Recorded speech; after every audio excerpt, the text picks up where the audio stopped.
زمانہ کہاں سے چلا گیا؟ امت کے ہمارے لوگ عالم عرب کے عرب نوجوان کیا کیا فکریں کر رہے ہیں، اور ہم آج مدرسے والے تبلیغ پر، تبلیغ والے مدرسے پر، یہ دونوں مل کے خانقاہ پر کیا بکواس ہو رہی، کہاں لگے ہوئے ہیں؟ ہماری گفتگو کا موضوع یہی ہے کہ یہ کام افضل، یہ کام افضل، یہ بیکار اور وہ بیکار۔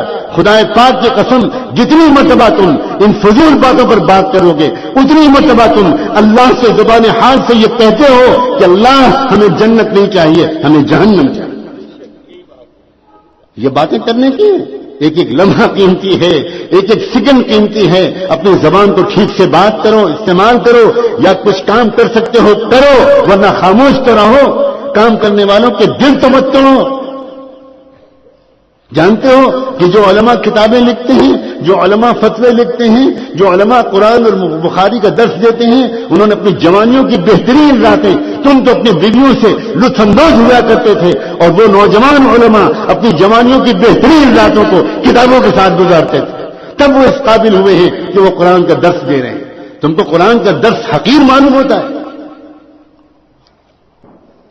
جہالت کی انتہا ہے۔ ایک گشت کر لیا اور سمجھے کہ ہم دین کے ٹھیکیدار ہو گئے، بدترین درجے کی جہالت ہے۔ اس کا کوئی تعلق تبلیغ سے نہیں ہے۔ حضرت مولانا الیاس رحمۃ اللہ علیہ کے دامن اس سے پاک ہے، حضرت مولانا یوسف کا دامن اس سے بالکل پاک ہے۔ جانتے ہو حضرت مولانا الیاس کو؟ وہ تبلیغ کے ذمہ دار ہو، تمہیں پتہ ہے مولانا الیاس رحمۃ اللہ علیہ کون تھے؟ جس وقت مولانا الیاس رحمۃ اللہ علیہ سے کہا گیا کہ حضرت شیخ الہند کے گھر کی مستورات میں یہ کہلایا ہے کہ آپ بیان کر دیجئے، حضرت مولانا الیاس کھڑے ہو گئے، کہنے کہ الیاس کی یہ اوقات ہے کہ شیخ الہند کے گھر کی مستورات میں بیان کریں۔ اس کے بعد تھوڑی دیر روتے رہے اور پھر کہنے لگے اس گھر کا احسان ہے، میں اس گھر کا غلام ہوں، اس گھر کی عورتوں کے حکم کو ٹال نہیں سکتا۔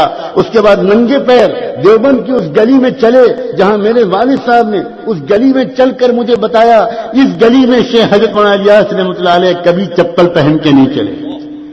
اللہ اکبر!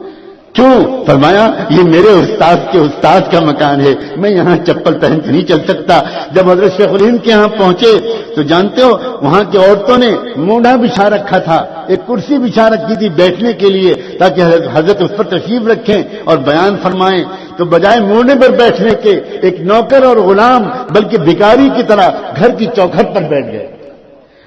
گھر کی عورتوں نے کہلوایا حضرت سے کہو کہ اوپر آ کے بیٹھیں، کہنے لگے میں اس گھر کا غلام ہوں، میں چوکھٹ سے آگے نہیں بڑھ سکتا۔ کیا ہو گیا ہے لوگوں کو آج؟ کیا قیامت قریب ہے؟ کیا ہم نے اپنے دلوں پر مہر لگوانے کا فیصلہ کر لیا ہے؟ کیا ہم کو یہ بات نہیں معلوم کہ حضرت مولانا الیاس رحمۃ اللہ علیہ 3 دن کے لیے جب جماعت میں نکلتے تھے، 3 دن کے لیے میوات جاتے تھے تو خود فرماتے تھے اگرچہ میرے ساتھ ذاکرین کی جماعت ہوتی ہے، میرے ساتھ صالحین کی جماعت ہوتی ہے، لیکن 3 دن لوگوں کے ساتھ اٹھنے بیٹھنے کی وجہ سے میرے دل میں گرد و غبار آ جاتا ہے۔ میں جب تک خانقاہ رائے پور میں جا کر ذکر نہیں کرتا، اس ماحول میں نہیں رہتا، تب تک میرا دل صاف نہیں ہوتا۔ اللہ اکبر! حضرت مولانا الیاس رحمۃ اللہ علیہ کا دل 3 دن نکلنے کے بعد اس کا محتاج سمجھے وہ کہ مجھے اللہ والوں کے بعد حضرت رائے پوری کے پاس جا کر ذکر کو کرنا پڑے گا، تب میرا دل صاف ہوگا۔ اور آج اللہ اکبر! ہم یہ سمجھتے ہیں ہمیں ضرورت نہیں اللہ والوں کے پاس جانے کی۔ کیا ہمارا دل حضرت مولانا الیاس کے دل سے زیادہ چمک گیا ہے؟ جنون کی بھی کوئی حد ہوتی ہے۔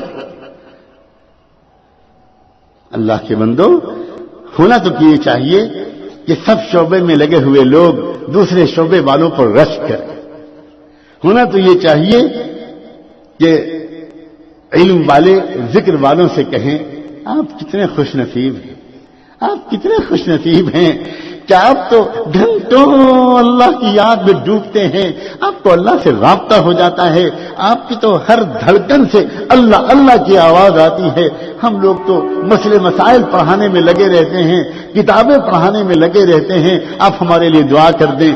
اس کے جواب میں ذکر والوں کو علم والوں سے کہنا چاہیے، علم والوں سے کہنا چاہیے کہ کیسی بات کر رہے ہیں آپ تو امت کے اور قرآن اور رسول کے درمیان ترجمان ہیں، آپ کو اللہ نے چنا ہے حضور کی مرضی کو عوام تک پہنچانے کے لیے، طلبہ تک پہنچانے کے لیے۔ آپ قال اللہ قال رسول کے ترجمان ہیں، آپ بڑے محسن ہیں، آپ نائب رسول ہیں، ہمیں آپ پر رشک آتا ہے۔ اور ہونا تو یہ چاہیے کہ یہ دونوں مل کر دعوت والوں سے کہیں کیا آپ کا نصیب ہے، آپ کتنے پیارے ہو، اپنی جان مان لے کر آپ نکلتے ہو اللہ کے راستے میں، آپ گشت کرتے ہو، آپ کو لوگ جھلکتے ہیں، آپ کا لوگ مذاق اڑاتے ہیں، آپ کا لوگ دل توڑتے ہیں، آپ برا نہیں مانتے، آپ ان کے لیے دعا کرتے ہیں، آپ تشکیلیں کرتے ہو، آپ ملکوں پھرتے ہو، آپ بہت اونچا کام کر رہے ہو، ہمارے لیے دعا کرتے رہا کرو، ہم بہت محتاج ہیں۔ اور دعوت والے پلٹ کر علم اور ذکر والوں سے یہ کہیں حضرت یہ آپ کیا فرما رہے ہیں، آپ کا مقام، آپ بہت اونچا کام کر رہے ہیں، آپ تو علماء ورثۃ الانبیاء، آپ تو انبیاء علیہ السلام کے وارث ہیں، ہم تو بہت معمولی لوگ ہیں، یہ تو غنیمت ہو گیا تو کچھ کلمہ نماز کو سیکھنے کا راستہ ہمارے لیے بھی نکل آیا۔ کاش کہ دین کے مختلف شعبوں میں لگے ہوئے لوگ اپنے کو چھوٹا اور دوسرے کو بڑا سمجھ رہے ہوتے تو پھر اللہ کی نگاہ میں سب بڑے ہو جاتے۔